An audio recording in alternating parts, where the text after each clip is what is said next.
Hello, good evening. कसे आहात तुम्ही? दुपारी ना छान मस्त अशी चहा ठेवली आणि हा बघा आमचा म्हातारा, याला दुपार झाली नाही की लगेचच चहा लागते. 4 वाजत नाही की मम्मी चहा केव्हा ठेवते, चहा केव्हा ठेवते, असं काही असतं.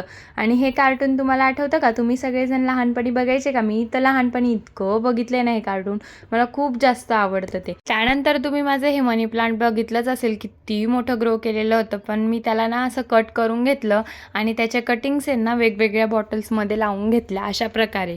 आणि त्यानंतर आहे ना त्या खूप छान दिसत होत्या. म्हटलं चला इतका मोठा झालेला आहे, यालाच कट करून घेते. 2-3 ठिकाणी लावल्यानंतर खूप छान असं ग्रो करेल. त्यानंतर आमचा ध्रुव बघा बसल्या बसल्या ना मस्तपैकी शेंगदाणे डब्यामध्ये भरत होता. त्यानंतर आहे ना संध्याकाळच्या वेळेस ना मला कपड्यांच्या घड्या करायच्या होत्या. ह्या कपड्यांचं बी रोजचंच टेन्शन आहे. रोजच धुवा, रोजच घड्या करा आणि आपापल्या जागेंवर त्यांना ठेवायचं असतं. त्यानंतर माझ्या मागे पिल्लूची ना अशी काही लुडबुड चालू होती. नुसत्या मस्त्या असतात तिच्या. त्यानंतर आहे ना संध्याकाळी स्वयंपाकात छान असा डाळ भात बनवलेला होता. मस्त असं जेवण करून घेतलं. संडे होता पण केस धुवायला वेळ नव्हता, त्यामुळे रात्री मस्तपैकी ना हेअर ऑइल करून घेतलं, म्हणजे सकाळी उठून छान असे केस वॉश करता येतील. चला मग भेटूया नेक्स्ट ब्लॉगमध्ये. तोपर्यंत बाय.